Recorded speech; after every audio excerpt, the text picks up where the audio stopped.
àbúrò ìyàwó ọ̀ọ̀ni ilé-ifẹ̀ ní ìpínlẹ̀ ọ̀ṣun tẹ́lẹ̀ olórí ìṣílẹ̀kùnọ́lá naomi ìyún simi olùwáṣèyí ó mà ti tú àṣírí nǹkan tí ó ń ṣẹlẹ̀ sí ẹ̀gbọ́n ẹ̀ ìyún olórí ìṣílẹ̀kùnọ́lá naomi ní àtìmọ́lé àwọn ọlọ́pàá àti nínú ọgbà ẹ̀wọ̀n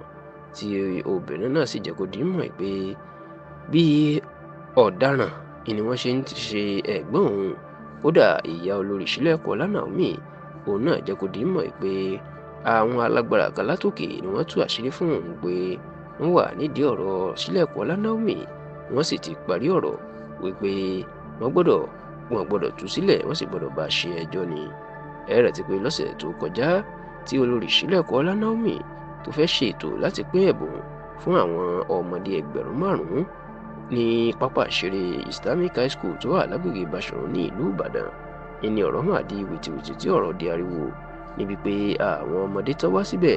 wọ́n sì pọ̀ ju àwọn tí ìṣílẹ̀kùnọ́lá naomi tó ń retí lọ. Eléyìí ló jẹ́ kí wọ́n máa tẹ ara wọn tó sì jẹ́ pé ọ̀pọ̀ èèyàn ló tẹra wọn pa níbi táwọn ọmọdé 35 children tó ti pàdánù ẹ̀mí wọn. Eléyìí ló sì jẹ́ kí ariwo ńlá sọ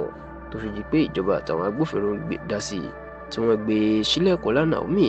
àti ẹni tán ni wọ́n jọ ṣagbátẹrù ẹ̀ ìyún gbajúgbajà sọ̀rọ̀sọ̀rọ̀ ìlú Ìbàdàn ni tó ní iléeṣẹ́ rédíò Àgídìgbò FM ìyẹn Alhaji Oríyọmí Hamzat.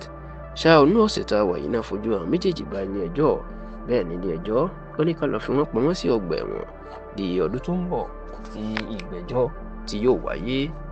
Ṣá o ní ìgbà tí ó ń sọ̀rọ̀ àbúrò ìṣílẹ̀kùnọ́lá naomi tí wọ́n jọ súnmọ́ ara wọn gidigidi Simi Olúwaṣèyí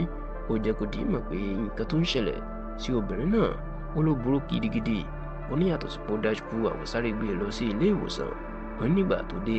tí wọ́n ti dájọ́ pé kan mú lọ sí ọgbà ẹ̀wọ̀n ó ní ṣe ni wọn mà jẹ́ kẹ́nìkẹ́ni rí inú àwọn ẹbí ẹ̀. Kódà ó ní kí ìyá òun tó lè fojú kàn án ẹ̀bẹ̀ ó fẹ́ tán ní ẹlẹ́bẹ̀ kan sì tó jẹ́ kí ọmọ ẹ̀yìn ọmọ ọ̀ọ̀ni tó bí fún ọ̀ọ̀ni kan tó jẹ́ kó rí wọn ní ẹ̀bẹ̀ fẹ́ tán nínú ẹlẹ́bẹ̀ wọn ni wọ́n tún gba fóònù lọ́wọ́ ẹ̀ wọn ò jẹ́ kó lọ bẹ́ẹ̀ nìkan kan sọ̀rọ̀ tó sì ní àwọn ọlọ́pàá tí wọ́n ń tẹ̀lé tí wọ́n ń ṣọ́ nígbà tí wọ́n gbé lọ sí ilé ìwòsàn àti tọ́gbà ẹ̀wọ̀n wọn yóò tó 40. Simi Olúwaṣèyí tó jẹ́ kó di mọ̀ pé àwọn ọ̀tẹlẹ̀múyẹ́ wọ́n tún fọ̀rọ̀ wá ẹ̀gbọ́n òun lẹ́nu bí ìgbà pé ọ̀daràn kan ni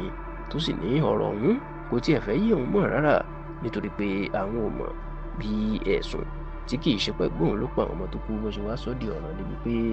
àwọn agbófinró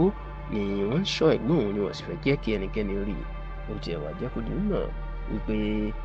ìlera ẹ̀gbọ́n òun ó tún bà òun lẹ́rù nítorí pé inú ọgbà ẹ̀wọ̀n tó wà nígbà tí wọ́n yóò ṣe àyẹ̀wò fún ìfúnpá ẹ̀ èèyàn blood pressure ẹ̀ ó ní ṣe ló ti lọ sókè kọjá bí ó ṣe yẹ. Ṣá o nígbà tóun náà sọ̀rọ̀ ìyá ìṣílẹ̀kùnọ́lá naomi nínú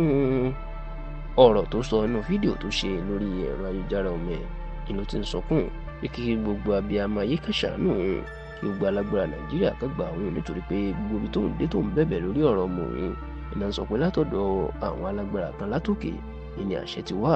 tóun sì lóun ò mọ ẹni tí ọmọ òun àti òun ṣẹ̀ ní àtòkè tán fìyà jẹ.